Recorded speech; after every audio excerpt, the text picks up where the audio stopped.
Here we go. Here's a game against Nuno PM Martins. Let's say hello. He said hello, have fun.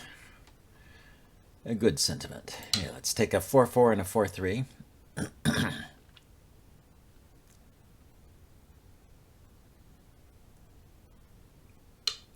So it's an even game, no handicap.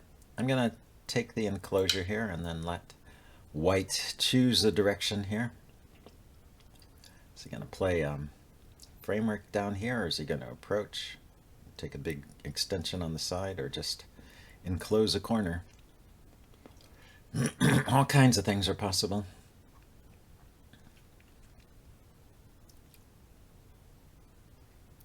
If I get a free move, I'll probably approach on this side, try and build over here. Yeah, it's possible to build over here. So yeah, so he took the enclosure, so let's approach the other stone. He approaches me. I'll back off. This I can build over here too.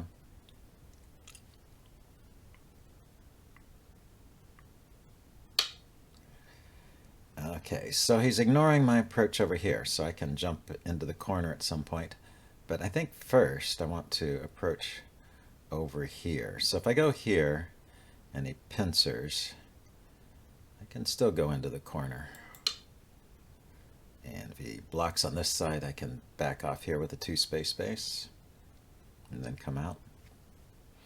And maybe on this side I should double approach as an alternative to, if I get a free move, my next Sente move, rather than going into the corner, double approach to bust this up. Okay, so he sends me into the corner.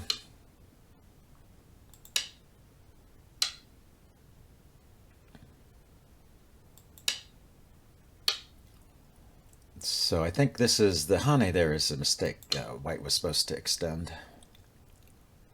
Although maybe it's different in this case. Maybe he can do something here. Like that. Can he catch me in a ladder? No, it doesn't look like it. He either has to give up this stone or these three, basically. He can drive me for a little bit. Okay, but now I've got 2 liberties here. So I can cut. He wants to hold on to these stones, so I'll get the corner here.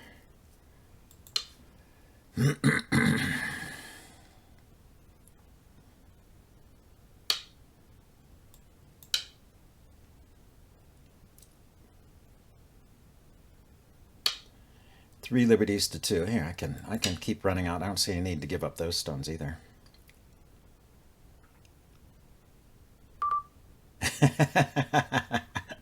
Well, that's a quick game here. Know your Joseki.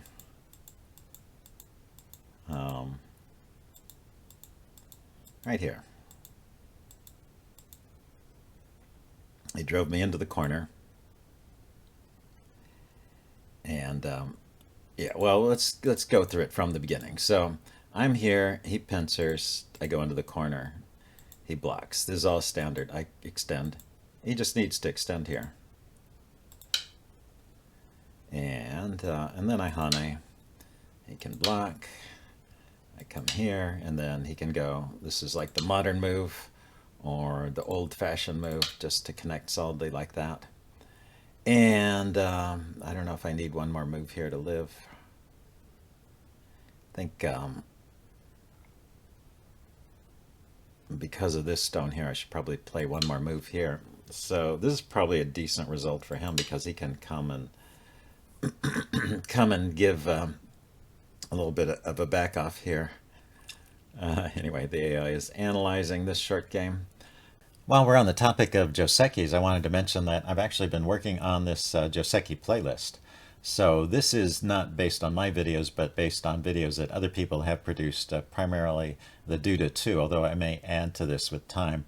And I'm going to make this public. I will put a link in the description, so anybody can view this and make a copy of it for themselves if you want to get this and play around with it. It's just a text file, so you should be able to edit it with any editor. Anyway, these are the links to the videos, and there's a little bit of a description The first group of videos here were put out by the Duda 2, and it was from a Joseki textbook. And so these Josekis were numbered star point 1 through star point 12. So these are different Josekis around the star point. And so I've just listed those in order up here. If we get to star point Joseki number 6, this is actually the 3-3 invasion where the Duda 2 gives the traditional line, which is what's in the textbook. And then while we're on the topic of the 3-3 invasion, Ryan Lee of the New York Institute of Go did a video about the 3-3 invasion, which shows all of the modern variations of the 3-3. And he also explains why those are the ones that are preferred these days. So thought that was pretty interesting. Let's see. So there's more star point Joseki up to number 12. And then going back, there were some older videos that the Duda 2 did about Joseki. He did one on the 3-3 Joseki. He did a couple on the 3-4 Joseki with the one space approach. And he's got more. I'm going to be adding to this list. So this is not done, but you can copy it now and add stuff to it. But as I make changes, you can check in and you'll see updates because it's a shared. It's just a link to a shared file. So whenever I update it, you will see the updates if you follow that link. So this is just the list of all the Josekis with a bit of a label, star point Joseki number 10, and then a little bit of an explanation about what it is. So number 10 is the one space low pincer. You approach low. Let's see. If black has the corner, say white approaches low, black plays a pincer, white jumps into the corner, and black descends. So it's just enough of a description. If you know the Joseki, that should bring it to mind. And then the second thing I have is kind of another way of getting into the same video. So each of these Josekis has been labeled. There's a star point Joseki where I'm using the numbers 1 through 12, just like in the star point videos. It's the same numbers as are in the textbook. And then for the 3-3 invasion, I called that, or no, for the 3-3 approach to the 3-3, I called that 3-3 number 1. And there was one video about or a couple of videos actually about the approach to the 3-4. So I called that 3-4 number 1. And if we get into different variations, then I'll be assigning them more numbers. So that's my numbering scheme. And then what this is this is just the tree approach to the Joseki. So these are all these Josekis under here have to do with the star point. And then there's the low approach, which is a standard way to approach the star point. There's also the high approach down here. So you can check the low approach or the high approach. And then after low approach, there's a bunch of responses. There's the back off. There's the attach on top. There's the one space pincer, the two space pincer, or the large knight back off. So, and then under the low back off, the most common one, there's more options. So, and under the attach on top, there's a lot of different options. And then these numbers relate back to the numbers here. So you can follow the moves to lead to a video. And then you can go back and find the video in the first list. So anyway, I'm just putting this out there in case that is helpful to you. And well, let's see. There's one more thing I wanted to do in this video. So let's go back to the game I just played. I was wondering if there were some issues with that Joseki because it wasn't entirely a standard position. So this is the AI output. So let's go through the game. It looks like it's very even through this part. And you see this first little bump in the diagram is right here where he played the Hane in this Joseki. So if we go back to the Joseki, let's see. I'm here. He pincered. What makes a difference is what makes this different from a regular approach is he already has a stone out here. And so it's probably not so easy to jump into the corner. So let's just look at how the AI would handle this. Well, first it likes blocking, and then it doesn't like my extend. It thinks I should try and connect underneath directly. And so that's probably because of this stone out here. But anyway, I just followed through, and white followed through in the standard pattern that he was used to. And what I was saying was that he should extend here, this would be like the normal Joseki. I would Hane here, he would block, I would connect, and then he needs another move here to fix this connection. You know, it can be played here at R5 or also here at S6. That's the more modern way of doing it, and introduced by the AIs. And then black does need one more stone here at O3 to finish that shape and be safe in the corner.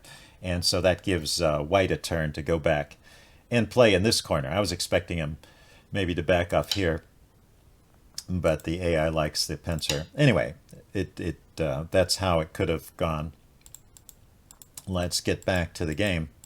Well, before I show the game move, let's show what the AI likes even better, though. It likes the Hane underneath. And then I would jump out, and white would attach on top. I would extend. White would wedge. I would block. White would connect, and I would jump out. So what is that? That is giving me just a tiny little bit of territory on the side, although it is eating into this area that that white was trying to build a moyo in. So it's part of it's a partial accomplishment, and also it can jump out or go further in this direction. So I get something out of this, but white gets to keep a share of the corner, gets to capture this stone, and has a pretty good wall looking out in this way, in this direction. So it seems like this is pretty good for white. Although I guess it's still a playable game, but that's how the AI would play that, and that's how it would make use of this stone that's out here. So the way the game went, he turned here, and I extended down. And yeah, once again, the AI thinks I should Hane there rather than extending. So this extend probably should not work. So he blocked, that's correct. And I cut. It actually prefers the squeeze over here rather than the cut. So I cut. He extended, that's correct. Oh, he didn't extend. What did he do here? He played on top. I extended, that's correct. He extended, and then I kept running. And it looks like I'm getting in a little bit of trouble here. He could come back and lean on that stone, and you know, this is really tiny in the corner, and these stones have to go running. So I'm not entirely sure that's a satisfactory result.